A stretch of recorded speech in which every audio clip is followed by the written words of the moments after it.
Hi, welcome to Infusion, the podcast. I'm comedian Cris Patrick, a.k.a. Self-Proclaimed Power Man, and I'm here with my co-host and significant other, Rach. Hey, guys. And today we got Marielle D'Angelo. She's an alternative holistic worker, and she's going to tell us about what she does, some of the stuff she does. It's incredible, and I can't wait. So, Marielle, welcome to the show. Hi, thanks for having me. So, Marielle, can you explain to the listeners what exactly is an alternative holistic worker? Well, I tell people that because there are several services that I do. I'm a Reiki practitioner, a PSYCH-K facilitator. I do meditation and yoga, and I work with essential oils too. Okay, so you said a Reiki practitioner, yeah. Okay, Reiki practitioner. What exactly is a Reiki practitioner? Reiki has to do with just channeling a certain kind of, let's say, universal energy through my body. Is that like massage or? No, it's just like a hands-on healing, let's say. A hands-on healing. Okay, so it's not massage. It's let's say, think about a mom when her child falls and they have an owie and the mom puts her hand on the owie of her son or daughter. Yeah. And the pain goes away. It's pretty much the same. I just put my hands on the client's body.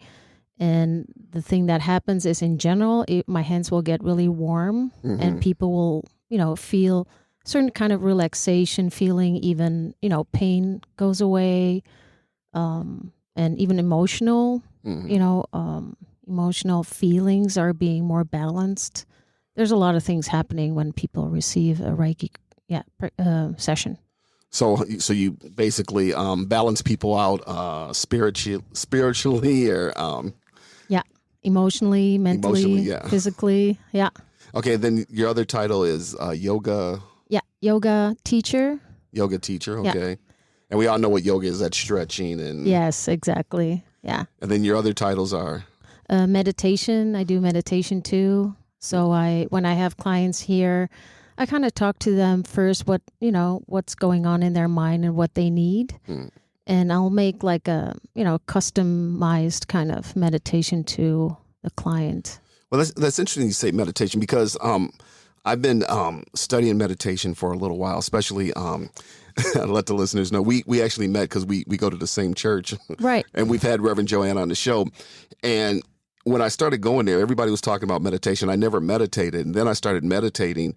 And I do say it did help me out. But one of the things with meditation is my mind moves like 20, 30 miles an hour because my mind starts thinking about this and starts thinking about this. And then I found that meditation really helps me with like trying to control everything, it's not like voices, but trying to control all the thoughts and everything to just like settle down and just think of one thing. So it has helped me a lot more with concentration.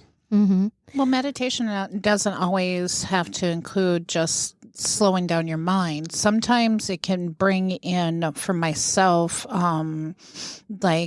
visionaries. Okay. I've had visions during my meditation. Visions, do tell. Well, I remember. Why sleep next to you? You scared me. Yeah, I'm going to reach my hands out during that meditation. Let me tell you. Two hands choking me. Get off me. Hey, come out of it. Come out of it. I don't think that is meditation. I think that's sleeping. So you have visionaries. So explain to us, Rachel, visionaries. So I've had, Marielle, you kind of understand what I'm saying, right? Oh yes, yeah, yeah. You want me to help you there? Or? Yes, please.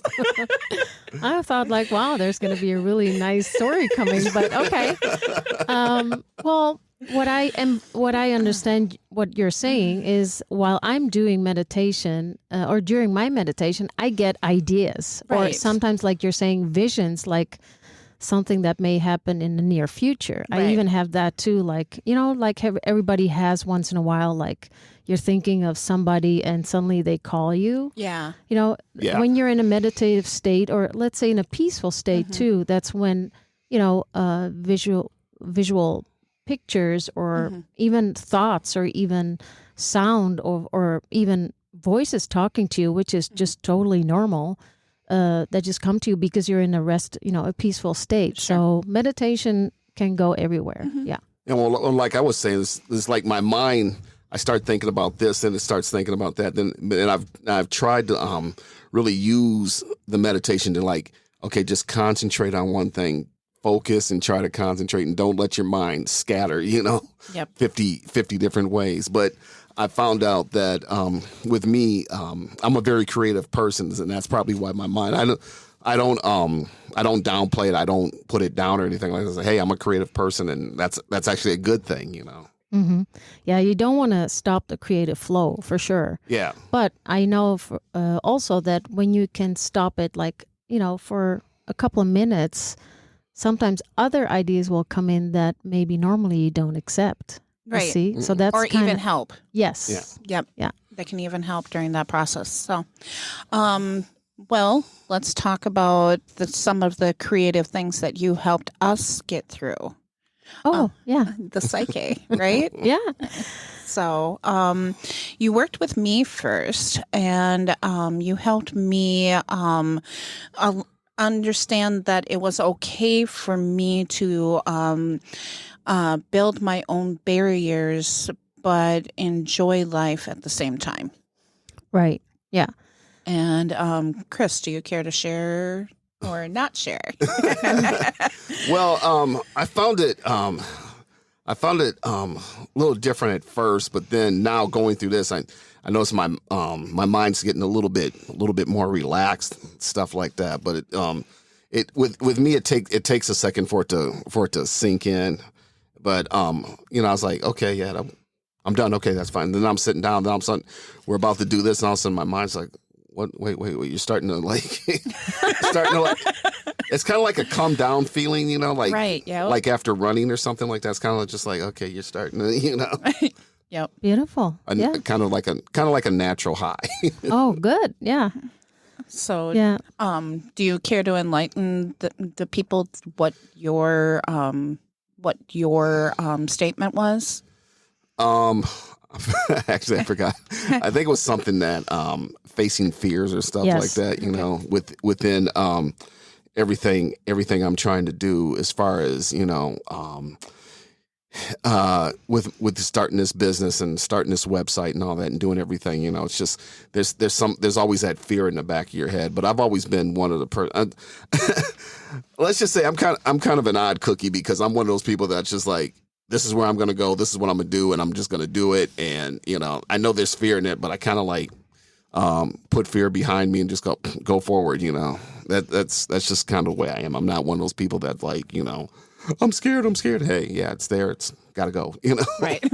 I just can move forward. add to that because you did that statement about, okay, you're going to work with the fear, but that will be transformed into wisdom and power. So that was a really great statement that he chose to balance out.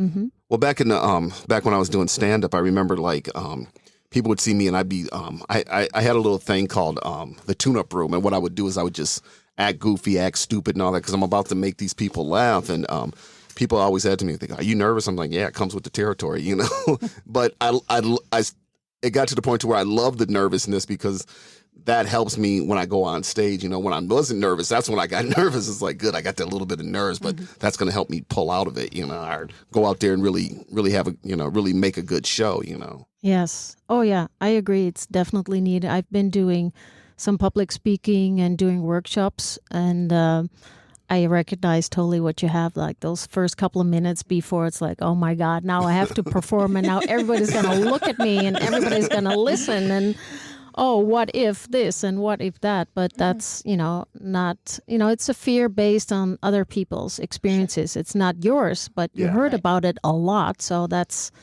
also where I tie in, with PSYCH-K, that, we're kind of programming or reprogramming your fears that are stored in your subconscious. And that's what I'm working with in PSYCH-K. Mm-hmm. So we all have those fears and doubts. I mean, it can be anything like, going for a job interview or going into a new profession or trying something. I mean, we could all have these have these fears. But the thing is I'm always one of those people, hey, I got to face it, Right. let's go to it head first. Yep. If it happens, great. If it doesn't, but then after it's over, that job interview or whatever, you're just like, whew, glad that's done. Right. Oh, well, I know when I had my PSYCH-K, that was a couple weeks ago, and I have started to enjoy my life just a little bit more and started setting my boundaries and appreciating, that I am allowing myself to have those boundaries. Before, I was like, can I allow myself to have that boundary? And now I know that it's okay to have that boundary. Right. Yeah. Yeah. What happens is we're balancing something that is, agreed upon with your conscious and your subconscious. So we set the stage, and then of course it's up to you to also make that step, Right. In real life, in action. Like, okay, I balance it. Okay, I celebrate it, and I, value this process. But now it's of course up to you, to make that step. Sure. So that's great to hear, Rachel. So why did you want to learn this practice?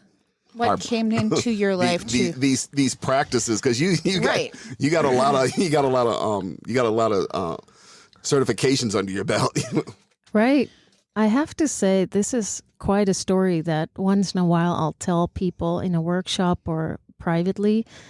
When I was 11, I had a vision. Here we go with visions, Rachel. Ooh. I was 11 and I saw a vision of me living somewhere else, and it wasn't in the Netherlands where I was born. The Netherlands? Amsterdam in Europe. Okay. Yeah, that's where I was born. I was supposed to go to Amsterdam.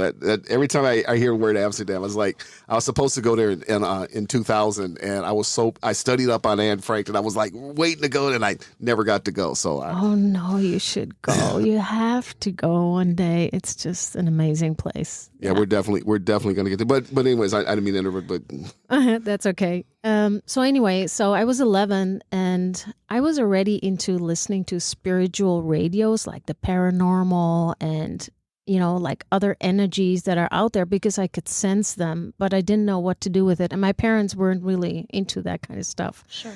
So I had like a vision when I was 11, and it wasn't because I was meditating. I think it was just at night. And I saw really clearly that I was living somewhere else in a different country than the Netherlands, and I was helping people wake up. Okay. So that means helping people, in their spiritual process, in their path to empowerment, to help them heal themselves. But I heard a strong voice like saying, but you need to start with yourself first. So that was my start, and now I'm almost going to be 50 in August. Okay. And since then, I've been always so much into, reading everything I could get my hands on about the spiritual, life and alternative healing. And for example, I never really liked to go to a Western doctor. Okay. I was always into healing myself with, focusing on me, going into nature, using essential oils like Rachel. And my mother was always into natural healing too. Okay. So I had some help there. Mm-hmm. One thing, kind of the thing, you gotta you gotta heal yourself. But one of the things of healing yourself is that your thoughts and how you think play a big part in who you are. Exactly. And in your mind, because a lot of people like, oh, my back hurts. Rachel does this. Oh, this. I go, well, if you keep saying it, it's going to happen, And these are things too that, when you keep thinking of these bad thoughts and it's going to, because I found out like sometimes it's like my foot will hurt and I'm like walking, I'm like, oh, my foot hurts. But then I found out that when I'm just walking around and I'm not thinking about it, it's like, hey, why does my foot feel, because I wasn't putting that in your mind. So your thoughts really, really do control you. Your thoughts are your actions. Yeah. Can really control, I agree. Mm-hmm. Can control that pain. Yeah. And that's why it's so nice, when in my workshops, I kind of explain to like how important it is to really watch what you're thinking. Mm-hmm. And even what you're saying out loud, like you were saying, like, oh, my foot hurts, you're kind of reinforcing that pain, Sure. right? And of course, you can try to ignore it, but sometimes you have real pain and it's hard to ignore it. But then if you can combine it with breathing and Right. letting it be, and even being open for, let's say, your foot to talk Right. to you in a way. Yep. It's kind of funny how I'm saying that, but sometimes when you go into like a deep rest and you Right. kind of let the pain come, sometimes a message will come with it. Like, hey, it has Sure. to do with that you just need to sit down for 5 minutes and not running all day long. It's Right. just very When it- effective. One interesting story the other day. Rachel was like, "I'm so tired. I'm thinking of going to the doctor. I'm so tired. And I said, the reason you're so tired is because you're moving around too much. You don't sleep that much. I said, it's your body just telling you, just relax. I said, it's not. She goes, well, I got to do tell my body to shut up. I go, you got to listen to your body, okay? Because if you don't listen to your body, you're going to be in the hospital. It's your body just telling you to relax. I said, have you had any coffee? No. I said, well, you're coming off the caffeine. You've been running around. You never just sit down. Sometimes you just sit down, relax, just watch some TV. It's just your body. It's tiring out. It's nothing wrong. It's nothing serious. Just relax. It's just your body telling, hey, just relax. Well, I'm trying to go more even. I'm already more healthier than I was at the age of 26, but I'm trying at the age of 43 to be even more healthier than I was. So I'm trying to get off more caffeine. I'm trying to be even healthier in my diet. I'm trying to, push myself at a higher rate than I was, where I was 20 years ago, where I was even last year, and my body is saying, what are you doing to me? So I'm learning to take naps where I never did before, and naps are definitely a good thing. But Marielle has also helped me through these changes, and she has turned me on to some new modalities, and one of those was definitely the PSYCH-K, and saying, where are your boundaries? What are you enjoying in life and stuff like that. So we can't keep on going on the E in our bodies and expect us to keep on just chugging forward. Right, exactly. And, I think, what is sometimes really sad is sometimes we have to stop doing what we're doing because we have an accident or we're getting really sick or something really intense happens in our family. That's kind of the way also how spirit, or, how you get the picture of, hey, you need to slow down. Yeah. Well, one of the examples I gave to Rachel the other day was Michael Eisner. Michael Eisner was the old CEO of Disney, and I said that's the reason he had 3 or 4 open heart surgeries, because he worked and worked and worked. Yep. And sometimes it's okay to take that hour, just watch a TV show for an hour, don't do any work, turn your cell phones off, and just relax. And also to exercise, a good thing too. I said you need to get in the gym, exercise, that's gonna help too, especially with fighting off cold and stuff like that, sickness. Exactly. And you kind of can take any step really towards really going slow, because I even told my mom is kind of like you guys, go, go, go. And I said, Mom, just sit down on the balcony. Don't have your phone on. Just sit. Don't do anything. Yeah. And she says, Marielle, after many years, she says, I was like, that first time I had so much trouble to just not think and just be. And she says, now every time I think of you, and I do the same. Yeah. To go slow again. Yeah. Yeah, well, and it's good to take that time, because there's times when I'm working on the computer doing like 3 or 4 things. I'm like, hey, you know what? I'm just going to click on Hulu and just watch something for a half an hour. I usually like to watch something that makes me laugh, because that brings me up. And I'll watch this show for a half hour, then I'll get back to work. That's why it's so important for everybody. And, and everybody is different. Some people, like you're saying, you just need to have a moment of looking at the TV. Other people go walk in nature. Other people have a nice drink for themselves. It's just you need to find a moment to kind of reset, because the thing is, when you don't do that and you keep going, certain opportunities in your life won't come to you because you're in a different vibration. But let's say if you're focusing on getting your business started, or getting more healthy, when you keep going and doing the same thing over and over again, it will never happen. It will never change until you say, okay, I need to take a moment for myself.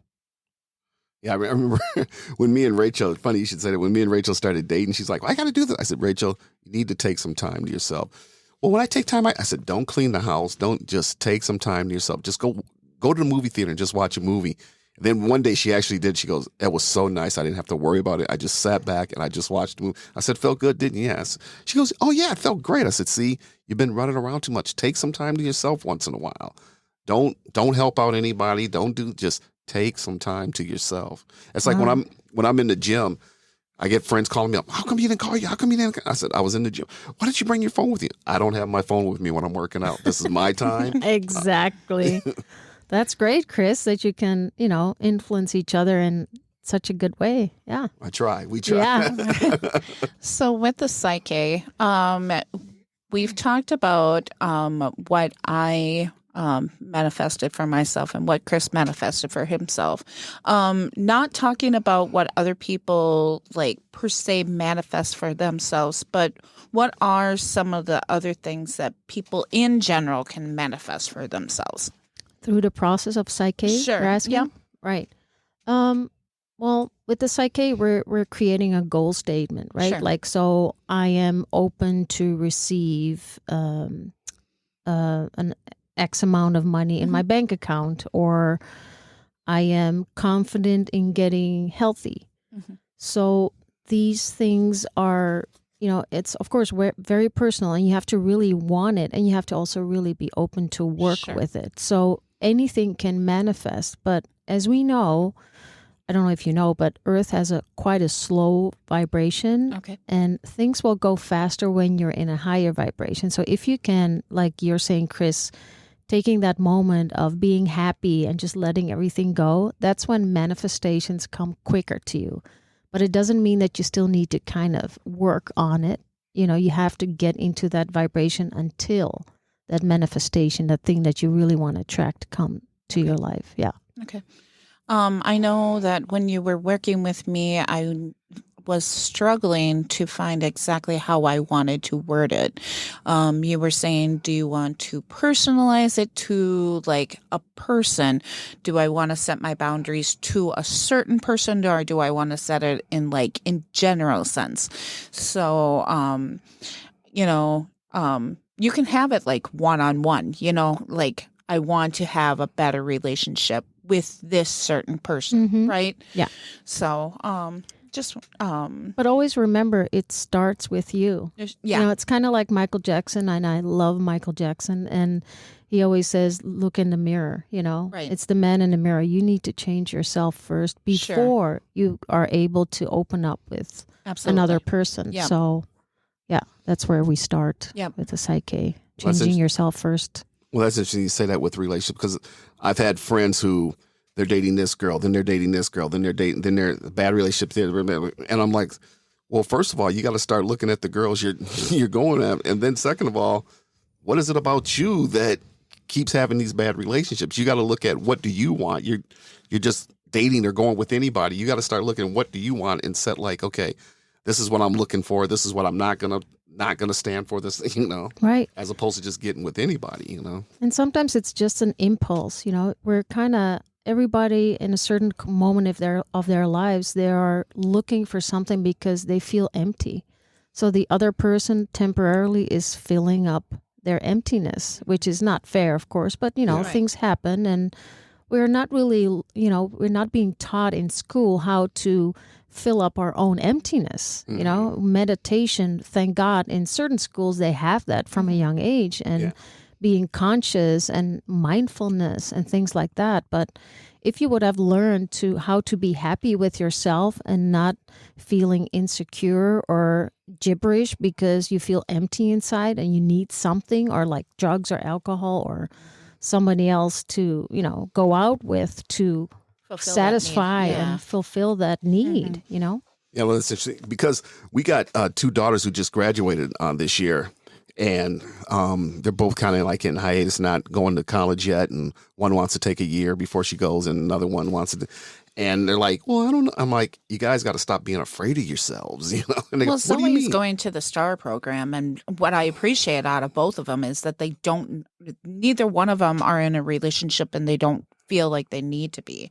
Yeah. So that's beautiful. yeah. I love that. I mean, I always tell people in general, even if they come out of a relationship, like take the time, you have a lot of time still left to, engage with somebody else, but just get to know yourself and just relax, and have fun with your friends and family and do things by yourself, Yeah, like I was saying before, is, you get guys who, they're with this girl. The next thing you know, they break up 2 weeks later with somebody else. I'm like, you need to take some time in between and just focus on you first before you start, getting with somebody else. We should interview you, Cris. You're quite the wizard with all the answers here.